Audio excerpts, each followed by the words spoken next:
good morning everybody. I'm Maya King and this is my presentation on chiaroscuro, which I'm calling my presentation Chiaroscuro, a guide for dummies. Because it's supposed to be simple, really. Down.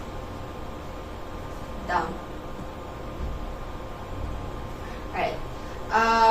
I've taken the liberty of breaking the presentation into two parts because of how my question is structured. My topic is what role does light and shadow play in creating the illusion of depth and three-dimensionality in drawing. And it further asks us to analyze the principles of chiaroscuro and how artists can manipulate light to create realistic forms. And so, next slide, I have broken the content of the presentation into the first part, which is looking at light and shadow, and then the second part, which is looking at it in terms of chiaroscuro specifically. Next slide. Next slide. Okay, so to answer the question, we must first understand what it's asking us to do. Which is why I prepared a topic breakdown. So, next slide. The first thing we have to understand is light. Light is the natural agent which stimulates sight and makes things visible. Next slide. A shadow is a dark area or shape produced by a body coming between rays of light and a surface. For example, the projector is shining light on this surface. Yes. My hand is the body that comes between the surface and the light, and so we're seeing a shadow. Next slide. An illusion is an instance of a wrong or misinterpreted perception of a sensory experience. That is a deceptive appearance or impression. So in the artistic representation of something, if it looks like it has, let's say, depth or width, that's an illusion because it doesn't really have depth or width, it just looks like that on the paper. Next slide. Depth is the distance from the front to the back of an object and from the top to the bottom of it. So the depth is also the apparent existence of three dimensions in a picture, or otherwise two-dimensional representation, as I would have just explained. So to have depth is to take up space, or to appear to take up space. Next slide. Three-dimensional refers to having or appearing to have length, breadth, and depth, which is what we would all have learned in maths in high school, is volume. Next slide. So overall, the question, what role does light and shadow play in creating the illusion of depth and three-dimensionality in drawing? It's asking us to explain how artists transfer their perception of light, which makes things visible, and shadow occurring in the disruption of the path of light surrounding an object or within a composition to paper in a way that translates the volume and space that the object takes up and makes it seem real when we draw it. So the first thing we need to understand is the rules of light and shadow as we see it. Next slide. So light, the first rule of light is that all surfaces of solid objects that face the sun or light will become dyed by the light source it is facing. Once again, I'm using the projector as an example. You see the difference when I step in and step out of the light. The light shining on me is dyeing me brighter. Right? The second rule of light is that the brighter the light shines on an object, the deeper the shadows cast by the object will be. So I have these two pictures here. This one has natural light coming in from what looks to be a window onto this person's face. It's very bright light, and so the shadows on this one side are very, very dark in contrast to the light coming in from the window. In this picture, it seems that the man is shining some kind of flash or otherwise artificial light, and the light is not as brilliant as the light in the first picture. So the shadows cast on his face from that light are softer than the shadows that are cast in the first picture. Next. The direction light comes from also changes, also changes our perception of the object itself. Next slide. So things lit from the front oftentimes appear very flat, very smooth, because the light is filling up all the space, all the texture, all of it. And it makes it seem smoother, and it seems to lack form almost. Next slide. Side lighting, however, does the opposite, where if it's shining on one side, you will see all of one side, and you will also see shadows in the grooves where the light doesn't hit. So I turn like this, you can't really see what's going on here as well as you're seeing what's going on here. There's going to be shadow over here. You're seeing maybe my eyelashes, the finer details. You're seeing the texture of my face. I have a zit on my chin somewhere. Alright, so that is what side lighting does. It creates visual interest by giving areas of light and areas of dark. Next. Lighting that comes from the back of an object will make it seem like it's glowing. So I have this rose here as an example. There's a light behind the rose, and the rose looks like it's glowing. You can see that the light is coming from behind because the lightest parts of the object are at the back, and the darker parts are towards the front. Excuse me. Next slide. Okay, now with shadow, give me a minute.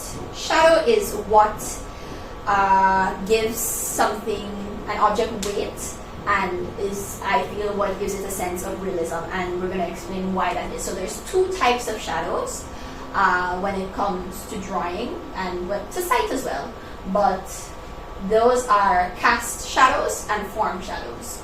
Next slide. Cast shadows are those shadows that occur when an object blocks a path of light. I'm blocking the path of light. This shadow here is my cast shadow. I further explain it with this diagram, where the light is coming from here. It is interrupted by the object, and the shadow that is cast is what happens when the object interrupts the light, and it falls on the surface of where the light is heading. Next. Now, form shadows are where the light does not reach on an object. So the light is coming this way, and so this entire one half is lit, and this side isn't as well lit because it's not on the side where the light is coming from. Right? So we have the form shadow because the shadow falls on the form. So now we apply these rules to drawing. Light and shadow in drawing is usually represented on planes and other things. I chose to use spheres because it's the simplest way of representing how light works. So you can see in this photo, the light is coming from that direction. The brightest part is here where the light hits. And then we have a slow gradation into a very dark form shadow here. And then because the light is interrupted by the object, we have the cast shadow at the bottom. Alright? So one side faces the light, one side faces away from the light. Midtones are always on the side where the light is coming from. Right? And those are our lighter midtones. On the side where the light isn't coming from, you're going to have darker shadows and therefore darker tones that really don't classify as midtones. They're midtones in the sense that in the overall composition it's not the darkest thing, but it's never going to be as light as the midtones on the side where the light is coming from. Reflect, and there's two reasons for that. I explained one just now, and then the other is that when light comes from this direction, from a direction, and it hits the surface that an object is resting on, the light will reflect off of the surface, and that light will bounce back up onto where the form shadow is, and so it is always going to be lighter than the cast shadow, but always darker than the midtones on the light side. Next slide. Alright, so the area of division between the light and dark side is known as the terminator. Right? And that is where you see the shift from the light side into the darker side of an object or plane. Alright, so as I just explained, shadows on an object are lighter than the shadow cast by the object. Also, the area that faces the light will always have more detail than the area that is facing away from the light. Right? So we always have to remember these things when applying it to drawing, and we have to make sure that the side that's facing away from the light when we're drawing is never ever darker than the side that lighter than the side that's facing the light. Okay, so the harshness of the light source also affects the quality of this cast shadow. Can you go back up to the right? So the cast shadow is affected by the harshness or the softness of the light, because the softer the light, the softer the cast shadow, and the softer the edges of the cast shadow. The harsher the light, the cleaner lines you'll see in the cast shadow, the darker the cast shadow will be. Right? Unfortunately, there's a line drawn around this one, but the cast shadow here was very clean cut, and because you could see that was clean cut, you understood that the light was very harsh. And this is a drawing where I think they used all of the applications of the rules of light and stuff in the drawing itself. So we have the light coming from one side. We can see that the side that isn't getting light, it doesn't have as much detail as the side that is getting light. We can see the details of the nose, we can see the details of the lip, we can see where her cheekbones are, right? That kind of thing. So, yeah, next slide. That brings us to part 2. So now that we understand how light and shadow operate, we can apply these rules when we draw. The way we create realistic form is to pay attention to the finer details of light and shadow and how we perceive it. Next slide. So the second part of the presentation, again, it deals with the second aspect of our question, which is analyze the principles of chiaroscuro and how artists can manipulate light to create realistic forms. So first we need to know what is chiaroscuro. So chiaroscuro is a method or technique of light and shadow manipulation that utilizes extreme contrast between the two. Right? The dictionary definition is the use of strong contrast between light and dark, usually bold contrasts that affect a whole composition. Now, chiaroscuro is an Italian word that comes from two Italian words that mean chiaro, light, and scuro, obscured or like dark. So, next slide. It's a technique in drawing and painting that deals with the manipulation of light, and there's stronger emphasis on light than the normal eye sees. Right? Next slide. Right? So the technique itself has origins in Greek art. So there was this technique called skiagraphia in Greek art, where it literally means skiagraphia, shadow painting, where they would use shadows and dark lines to define a form.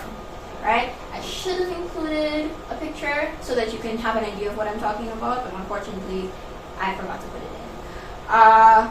So chiaroscuro takes that principle to the next level, and instead of an emphasis on the dark of the composition, there's more of an emphasis on the light. So it was pioneered during the Renaissance, coming down towards the end of the Renaissance and into Baroque art by Caravaggio, and he used it for extreme dramatic purposes in his work. We'll come to that. We'll come back to that later. So why would he have used chiaroscuro, and why would any artist use chiaroscuro? So it can isolate certain parts of an image and heighten tension and drama, because when you focus on the lightest part of a drawing, the principle of chiaroscuro is that when there's a very, very light part, there's always something, the area that surrounds it is very dark, to contrast it and bring it more to the foreground. So it guides your sight to that isolated piece, the brightest piece of the drawing. to simplify the message. So once again, you're highlighting something, right? So once you highlight that, you're telling people, this is what I want you to focus on. This is the message of this artwork, right? And of course, the principle itself, as it plays with light and dark, it will give further three-dimensionality to something if utilized correctly, because the use of light and shadow together is what creates realistic looking forms. It gives a sense of depth, as we would have covered earlier, and it shows form, and the value shows space in a composition. Next slide. Right, so for example, we have this Caravaggio piece called The Calling of St. Matthew. The Calling of St. Matthew is a piece in what appears to be a dimly lit bar or saloon's pub, and Jesus comes into the saloon. This is him here, and we are really focused on the coming in, because that's where the light is coming from. You can see that that's where the light is coming from. That's the direction of the light. And the light focuses and hits this guy in the middle here, who is even pointing to himself, because he's like, who, me? Right? And it brings the viewer's focus directly to him. Right? This is Matthew, St. Matthew. Right? And we have Jesus also being illuminated. His face and his hand are illuminated and pointing toward Matthew. And it is further emphasized by the fact that these very bright illuminated areas are surrounded by a very dark area of black that creates contrast. So we want you to see that Jesus is pointing at Matthew specifically, right? And then the other people in the composition are highlighted, but no one is near as bright as Matthew. These people are half in shadow in this corner. This person, you can only see the back of them, which is also in shadow. This person is in the light, but there's a lot of shadow on the one side. So, and he's not really paying attention to what Jesus is doing, what Jesus is pointing, where the light is coming from. So this is an example of chiaroscuro, using light and dark to emphasize something in a composition. Next slide. So how do we utilize chiaroscuro? How does it work? Next slide. So there are 5 main areas of the subject, which is what is the main focus of the composition. All subjects have a highlight, a midtone, a form shadow, a cast shadow, and reflected light. The highlight is where the light hits the most. The form shadow, as we covered earlier, is where the light doesn't hit. The midtone is what is found between those 2 areas. The cast shadow is found where the object interrupts the path of the light, and reflected light, as we would have covered earlier, comes when the light bounces off of the surface while I'm hot. The thing about chiaroscuro, though, is while we do have these things in the 5 main subject area that we need to highlight, next slide. So the shadows and light on the composition, on the object itself, is not the only thing important in chiaroscuro. What is also important is the surrounding area, because that's what brings out the contrast and what brings your attention to the object itself. So the thing that you have to remember in chiaroscuro is that where the subject is brightest, the surrounding area is usually extremely dark in contrast to emphasize that part that is very bright. So for example, in this vase, this is where the light is hitting, this is the lightest part, and the background in contrast is extremely dark to counter that. And then on the other side, there's 2 reasons for it being this light, but the first is that the back here is where the form shadow is dark, and then at the back here is light to contrast that. But I think it is also light because that's the direction the light is going in. And so the light doesn't just stop, it's going to keep going and keep traveling, and it's going to be light at the back here. It's going to hit whatever surface is at the back of the object, and it's going to bounce back and you're going to see it. And so you represent what you're seeing, and it also gives you a nice clean edge so that your form is represented properly. Right? This is not always the case in chiaroscuro, but this is one example of a way you can use it to highlight an entire object. Right, so the surrounding area. Things in shadow usually have less detail than things in the light. The midtones and form shadows create realistic shape through contrast in the halftone areas. No, go back up, I'm not done. So the image here is another Caravaggio work. It's called Saint Francis of Assisi in Ecstasy. It's showing this angel helping Saint Francis. I wasn't too clear on what the context was in which the angel needed to be helping Saint Francis, but what I did know, and why I selected this to put on this slide, is that you see that the light is coming from this way, because it's illuminating the angel and Saint Francis, but the thing it's illuminating the most is the angel, which suggests that this is what Caravaggio wanted your focus to be on, the angel. And then the things on the other half of the angel, where the light isn't hitting, where the form shadow is, are in darkness, because the thing, it furthers the point that things in shadow have less detail than the things in the light. So we can see the outline of a wing, but we can't see the details of the wing. We can't see the feathers really. We don't know where it goes after it gets a little too dark. The way we can see the different planes and stuff going on. I hate saying that stuff.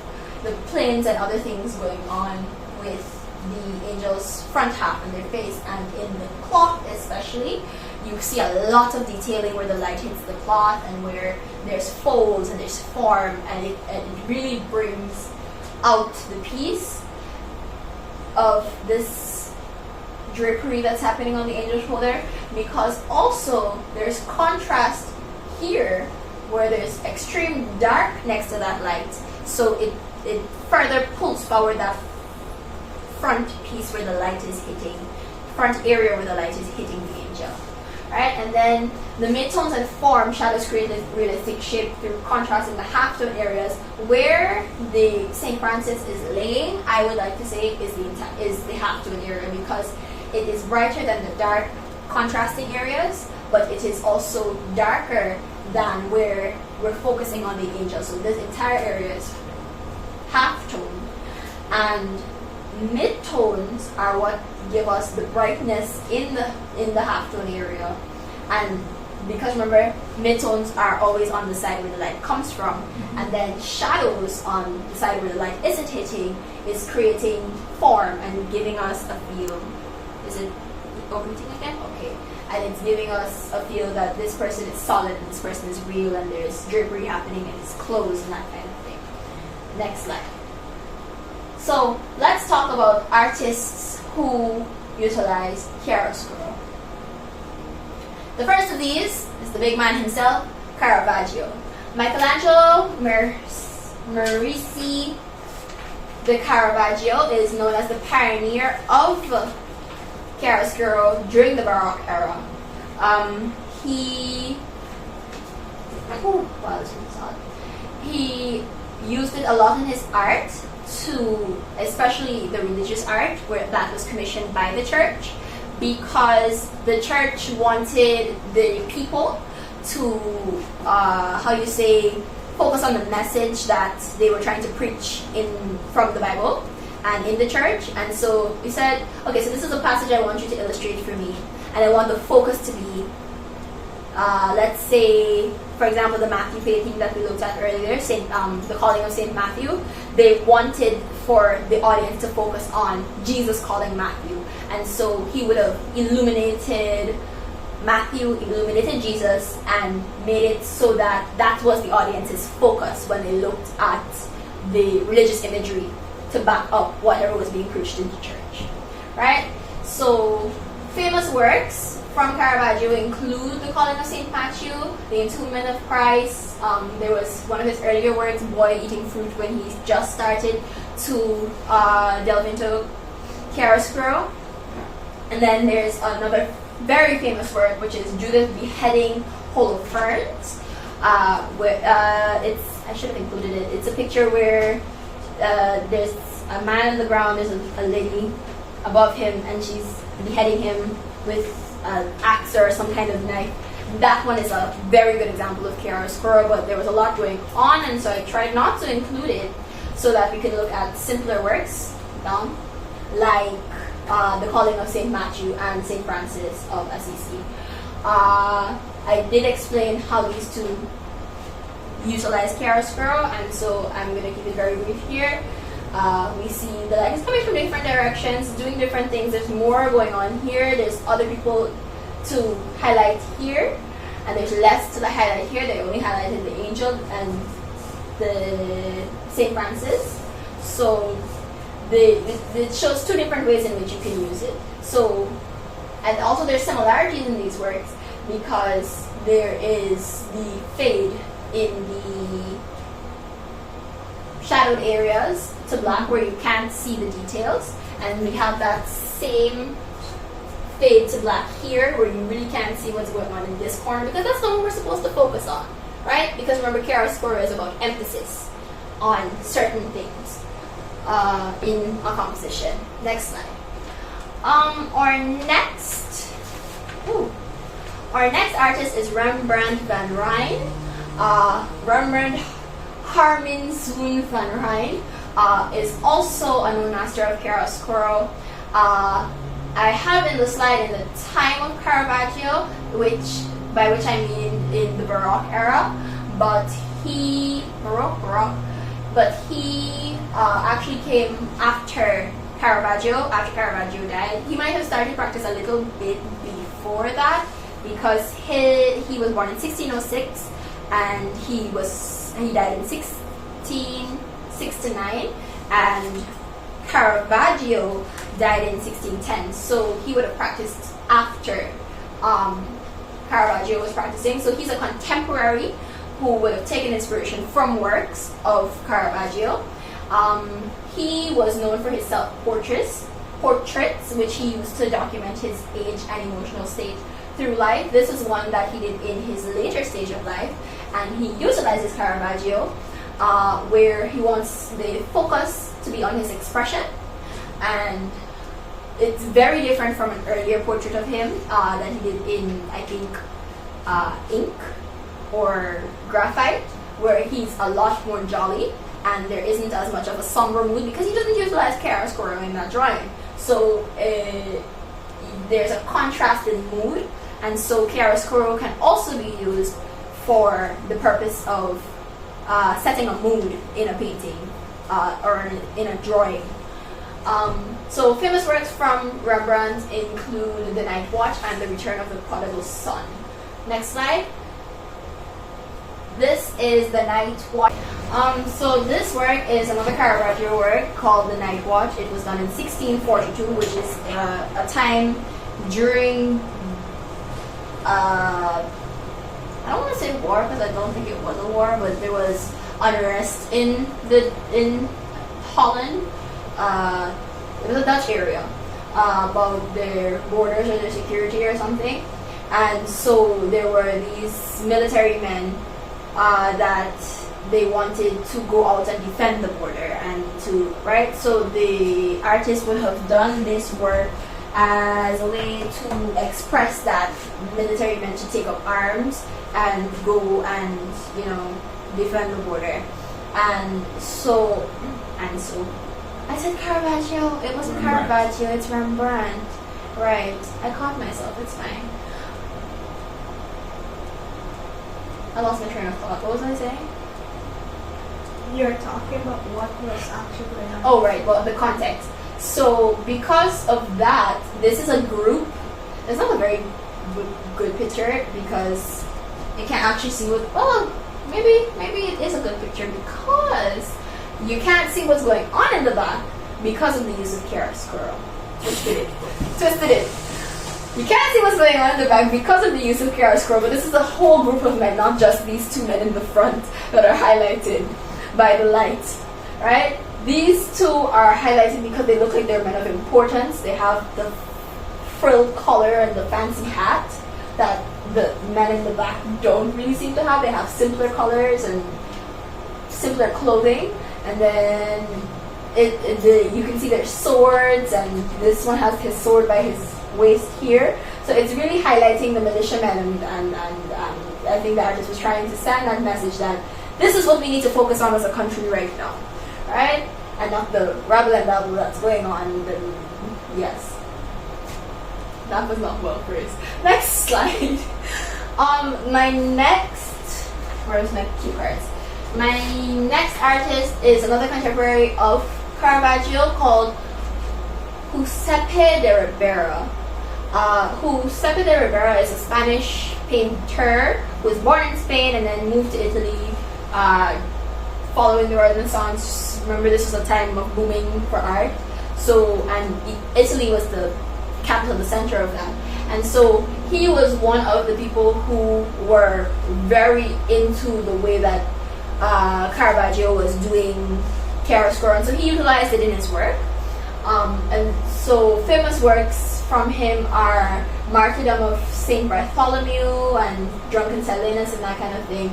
But what I chose him for specifically is that I was able to find drawings and sketches from him, which is really our focus and not painting. So next slide.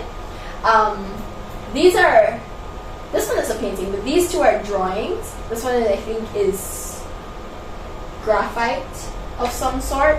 And he does utilize chiaroscuro, even though it's not very extreme. You can see him using the principles of chiaroscuro in this work specifically. That is a sketch for a painting, I believe, where this is the lightest part of the figure, right here.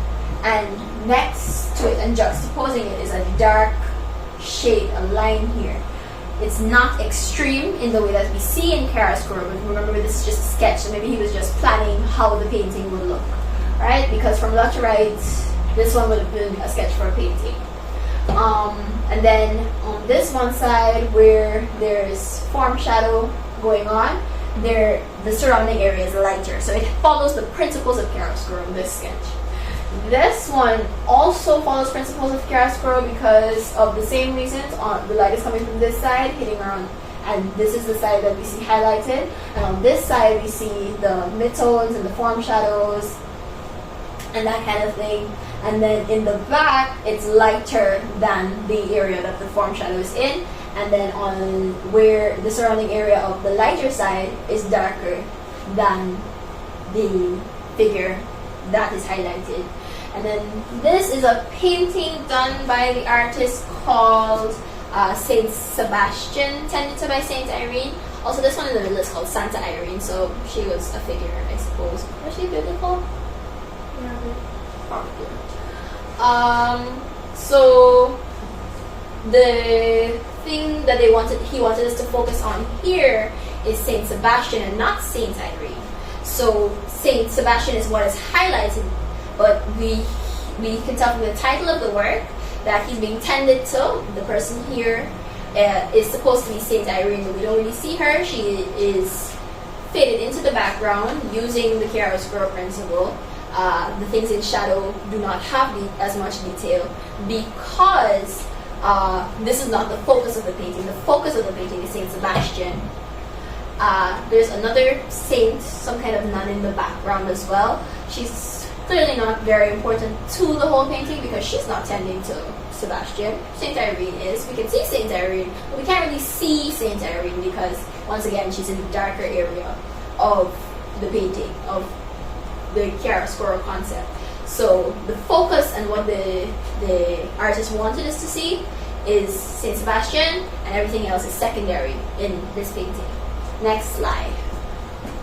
Okay, we're at 50, that means 5 more slides. The next, this artist is John Singer Sargent. He is an Edwardian era artist, and he that time is really associated with realism, and then from this shift from realism into impressionism. And he was known for his portrait work. He was commissioned by all walks of high society in this era, and he got lots and lots of commissions. I think I said that twice. Famous works from him include the Portrait of Madame X, El Jaleo, the Daughters of Edward Harley Boyd.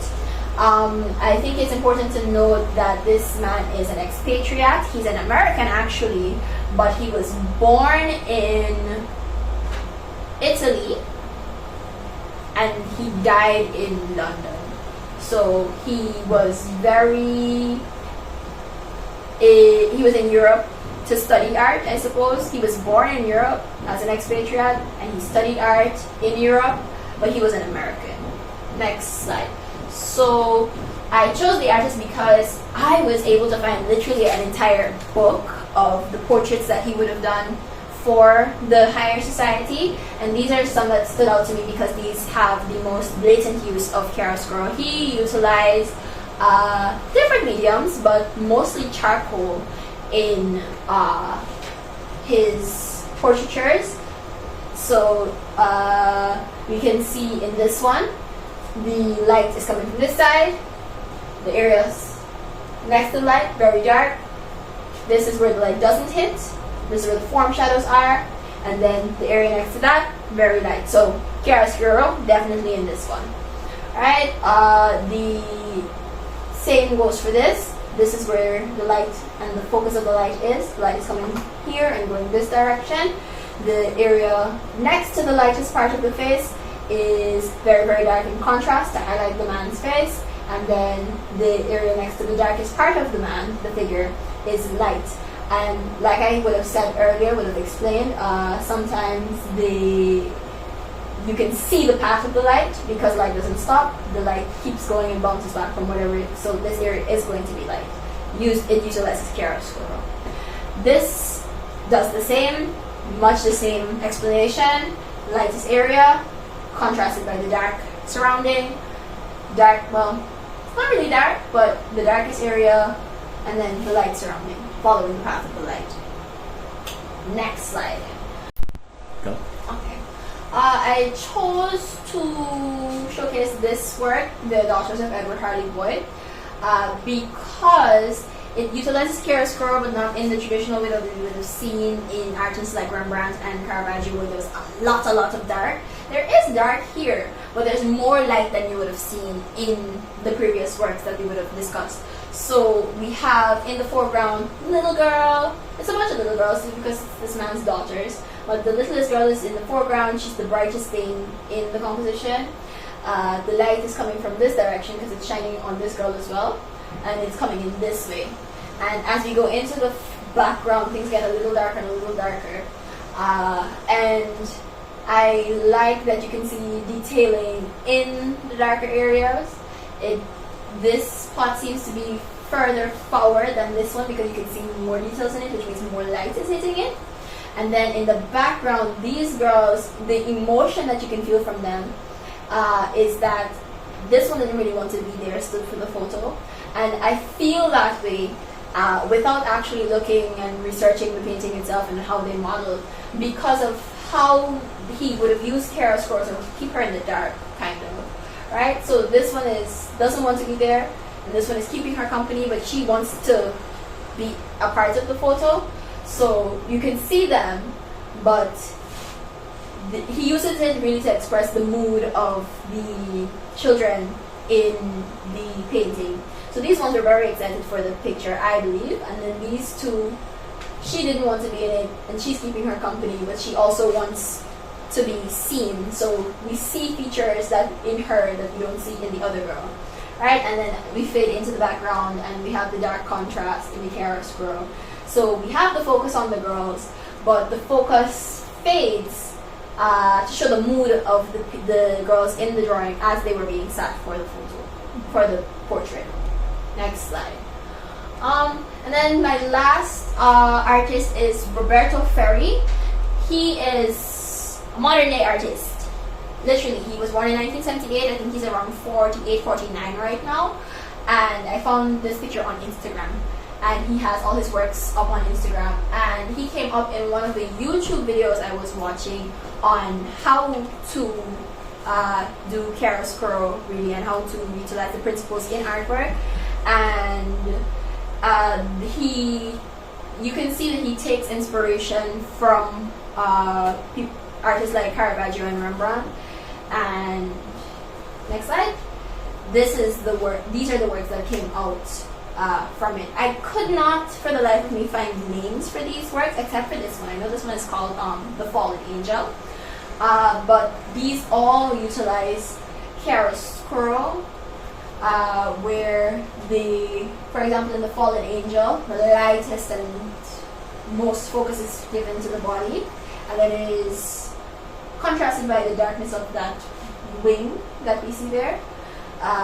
And so he uses the principles, yes, in essence, but overall we see a lot more of his figures than we saw with traditional chiaroscuro works from Caravaggio and Rembrandt. So his figures are a lot more prominent, and he doesn't really fit entire people to the background, he fits the background to the background, if that makes sense. For example, in this one, all three figures are highlighted. This one is the main figure. You can see that it's the main figure because it's the lightest person. And then we have these people who I think in earlier chiaroscuro works would have been much darker and half-tone and faded into the background, but they're a lot brighter in his works because of how he chose to represent these three women angel things. Right? And then the background is dark and utilizes the chiaroscuro principles to highlight and bring them to the foreground and make them your focus. And then this one is a little bit more traditional in its use of chiaroscuro because we have the highlighted part, and then this is where the light is coming from, and then we have the cutoff kind of where the form shadow comes in and he starts to fade into the background and you don't see him as much. You don't see as much detail on this side of the body as we see on this side of the body. And it fades into the dark that we see surrounding the figure. It is non-traditional in the sense that usually in dark areas like this, the artist would brighten here so that the form is a little bit more clear. But he doesn't do that, he just lets the whole thing fade to black on this one side. And so this I was so happy when I found him. He didn't have drawings, but he did utilize the chiaroscuro technique and showcased an understanding of it in his work. And I love that I found a modern artist because it was so hard to find modern artists that were using it in this way, that is similar to the original way.